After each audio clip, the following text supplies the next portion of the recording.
One putt drops. Dead silence. Then the crowd erupts.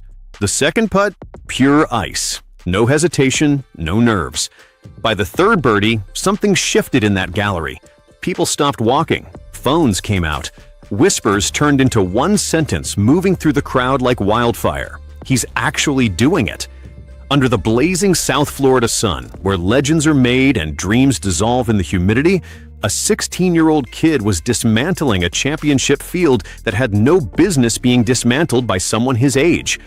Welcome back to Golf Al Maximo, where we cover the moments that define the future of this sport.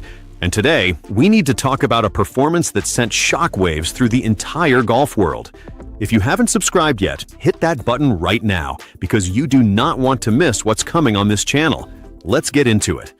Picture South Florida at sunrise. The air is thick, the greens are slick, and every competitor walking to the first tee knows exactly what kind of day this is going to be. The South Florida PGA Championship isn't a casual weekend round. College scouts line the fairways. Every scorecard tells a story. Every shot carries weight. Charlie Woods arrived that morning carrying more than just his bag. He carried a name. And if you know anything about golf, you know what that name means. Tiger Woods, 15 majors, 82 PGA Tour wins. A man who didn't just play golf, he changed what golf even was. That is the shadow Charlie lives inside every single day. Most teenagers would collapse under that pressure. Most adults would.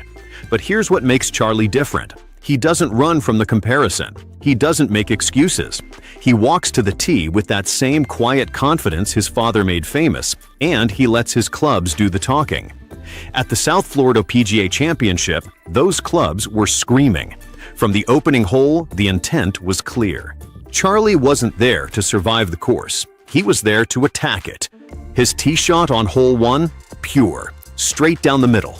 The approach, pin sinking. When that first birdie dropped on the second hole, the energy in the gallery shifted immediately. But one birdie is nothing. Golf is a cruel game. It builds you up just to tear you down the moment you lose focus. Charlie knew this. He's grown up watching how this game can humiliate even the greatest players alive. So there was no celebration hangover, no emotion carried forward. Just the next shot, just the next opportunity. The course pushed back. Of course it did.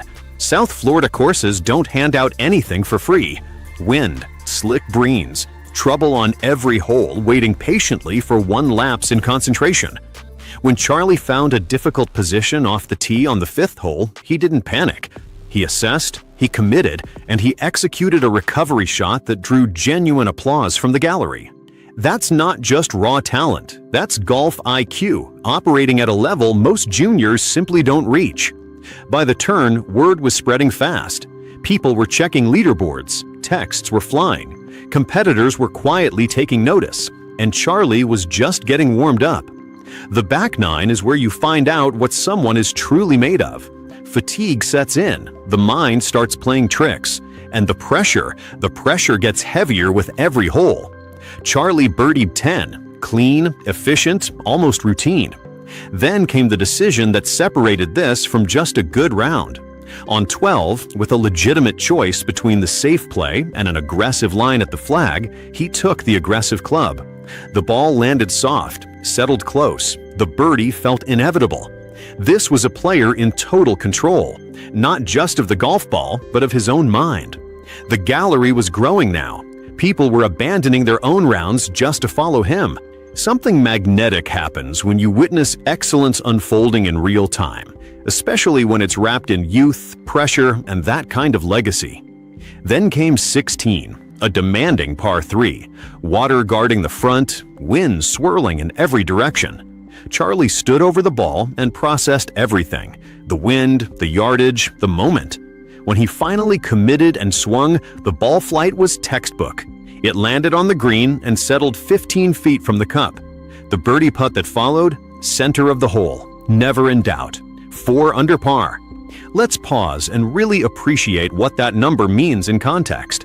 This wasn't a friendly round at the local course. This was a competitive championship event with real pressure and a real field. Professional golfers spend entire careers chasing the kind of consistency Charlie showed that day. College golfers dream about performances like this, and here was a 16-year-old delivering it on command. The final 2 holes? Textbook pars. Fairways, greens, 2 putts. He signed his card and walked off 18 to the kind of applause that isn't polite, it's genuine. Coaches were taking notes, competitors were nodding, and the golf world was waking up to something it had suspected but hadn't fully confirmed until now. Charlie Woods is the real deal. Beyond the score, let's talk about what actually made this performance remarkable. First, the mental side. Golf is 90% mental at any level. But under the microscope Charlie plays under, that percentage climbs even higher. Every round gets analyzed. Every shot gets compared. Every tournament becomes a referendum on whether he truly has it. That psychological weight would break most teenagers. Charlie has developed the rare ability to filter the noise, trust his process, and execute when it matters most. Second, the technical quality.